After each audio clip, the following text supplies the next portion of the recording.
Look, you want some personal factor. I'll be frank with you. I didn't want to do pottery. I wanted to get into the merchant navy. I did all my tests, passed everything. It's only at the end I was colorblind. I'm Mansimran Singh, and I'm a potter who's been potting for the last 55, 60 years more or less.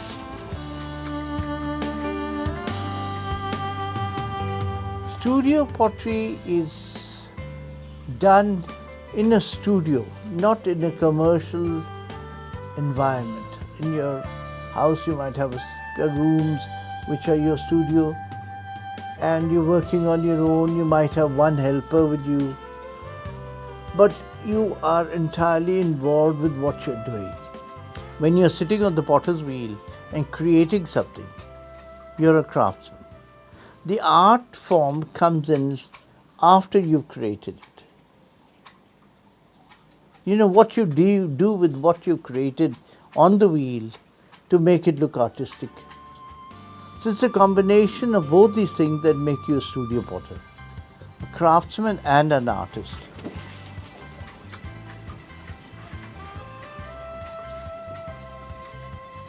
See, this is an art form which has too many plus points. It's three-dimensional. For example, paintings you can enjoy visually, sculptures you can feel and enjoy, while pottery you can visually enjoy it, feel it, and be able to use it. See, that's the plus point with pottery. Something beautiful that you're using.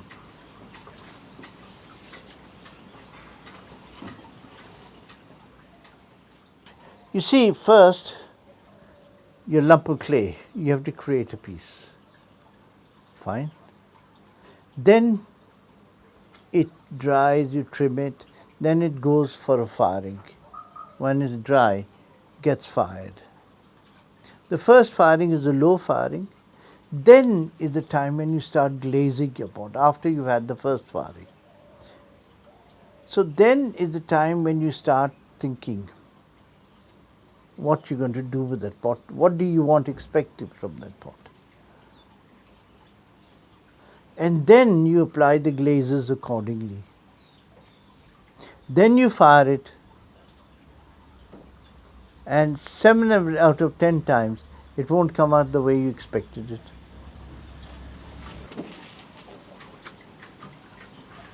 Unaware of this profession is the work that goes into it. Pottery initially is very frustrating. You know, when you're sitting on the wheel, first 3 to 4 weeks, you feel, why the hell am I wasting my time? You know, kuch bhi nahi ho raha. With the potter I went to Bernard Leach, because he taught me discipline. And that is very essential in pottery. In this country, we used to this feeling chalega, which doesn't do. For example, I'll tell you a simple thing. I was doing bowls, say 200-300 bowls a day. In the end, he would break them. He said they are not alike. He had a packing section. No, I said, you know, why? He said, you better go and work in the packing section for a week or 10 days. So I said, but we get people to do a packing. I don't want to learn packing. He said, look, if you make a pot for somebody, you have to make sure that he gets it. Just making a pot and keeping it there is not enough. If somebody comes and buys, to make sure he gets the pot in one piece. So how are you going to do that if you don't know how to pack it and send it to him? If you want to do studio pottery, go and apprentice yourself with a working studio potter.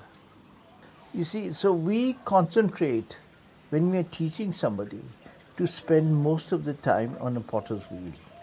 Because once they learn the wheel work, they can make almost anything. Now, tableware is something most potters dread. Because tableware requires discipline. Discipline in this respect, somebody wants a set of 6 mugs. Now you have to get him a set of 6 mugs. They don't want 6 individual mugs. You know. And that is where the discipline comes in. And you should be able to produce those mugs. That's what I tell my students, at least 60 to 70% of their exhibition should be of tableware. You can have 20-30% individual vases or, something beautiful which people will keep, but they're not using it, they're not breaking it. Only if they sort of make and break will they replace.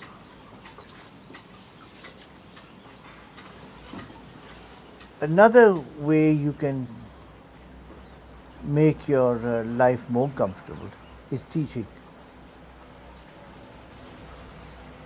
Teaching has become, and as the population, as you said, is becoming more and more conscious about pottery, you'll find a lot of people wanting to learn pottery. But initially, when you are getting your name and everything done, then it is a hand to mouth. Okay, you cover your costs, cover everything. So once you made yourself a certain reputation, then it's a comfortable living. Then people will come to you. You won't have to go to people.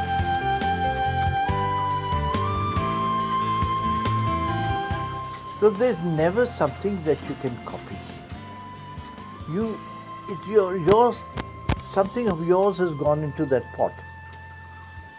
Samjhe na? If somebody else has made a pot, when you're making the same pot, it will never be the same.